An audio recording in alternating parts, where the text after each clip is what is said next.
ಮಹಾಲಕ್ಷ್ಮೀಪುರಂನ Mahalakshmi education trust ವತಿಯಿಂದ ರಾಣಿ ಅಬ್ಬಕ್ಕ ಆಟದ ಮೈದಾನದಲ್ಲಿ ವಿಶ್ವ ಮಹಿಳಾ ದಿನಾಚರಣೆ ಹಾಗೆ ವಿಶೇಷ ಸಾಂಸ್ಕೃತಿಕ ಕಾರ್ಯಕ್ರಮ ಆಯೋಜಿಸಲಾಗಿತ್ತು. ಕೇಂದ್ರ ಸಚಿವೆ ಶೋಭಾ ಕರಂದ್ಲಾಜೆ 3 ದಿನದಿಂದ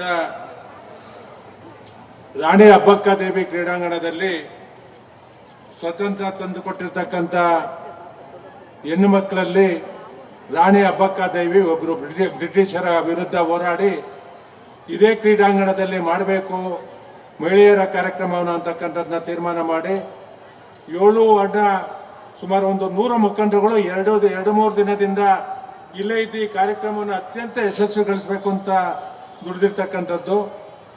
ಜೊತೆಗೆ ಇವತ್ತು 42 ಒಕ್ಕೂಟಗಳಿಂದ 420 ಮಹಿಳಾ ಸಂಘಗಳು ಕಳೆದ 12 ವರ್ಷದಿಂದ ಮಾಡ್ತಾ ಇರ್ತಕ್ಕಂಥದ್ದು. ನಾನು ಶಾಸಕನಾದ ಮೇಲೆ ಶ್ರೀಮತಿ ಹೇಮಲತಾ ಅವರು ಕೌನ್ಸಿಲರ್ ಆಗಿ ಉಪಮಹಾಪೌರರಾಗಿ ಆರ್ಥಿಕ ಸ್ಥಾಯಿ ಸಮಿತಿಯ ಸದಸ್ಯರಾದ ಮೇಲೆ ಪ್ರತಿ ವರ್ಷ 4-5 ಒಕ್ಕೂಟಗಳನ್ನು ಜಾಸ್ತಿ ಮಾಡಿಸಿ ಇದು ನಾವೆಲ್ಲ ಮಾಡ್ತಾ ಇರ್ತಕ್ಕಂಥದ್ದು ಓಟ್ಗೋಸ್ಕರ ಅಲ್ಲ.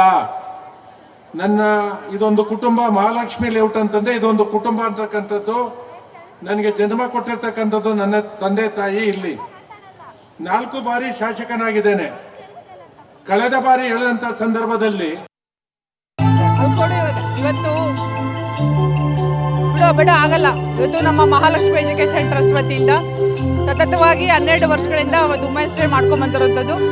ಇವತ್ತು ಪ್ರತಿ ವರ್ಷವೂ ಸಹ ಒಂದೊಂದು ಕಲರ್ ಥೀಮ್ನಲ್ಲಿ ನಾವು ಮಹಿಳಾ ದಿನಾಚರಣೆನ ಆಚರಣೆ ಮಾಡ್ತೀವಿ. ಇವತ್ತು ಎಲ್ಲರೂ ರಾಯಲ್ ಬ್ಲೂ ಸ್ಯಾರಿನಲ್ಲಿ ಬರಬೇಕು ಅಂತ ಹೇಳ್ಕೊಂಡಿದ್ವಿ.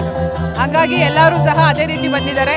ಇದೊಂದು ವಿಶೇಷವಾದ ಕಾರ್ಯಕ್ರಮ. ನಮ್ಮ ಹೆಣ್ಮಕ್ಳೇ ಬೇರೆ ಯಾರನ್ನೋ ಕರೆಸಿ ನಾವು ಕಲ್ಚರಲ್ ಇವೆಂಟ್ ಮಾಡಿಸಲ್ಲ. ಪ್ರತಿ ವರ್ಷವೂ ಸಹ ನಮ್ಮ ಹೆಣ್ಮಕ್ಳಲ್ಲಿರುವಂಥ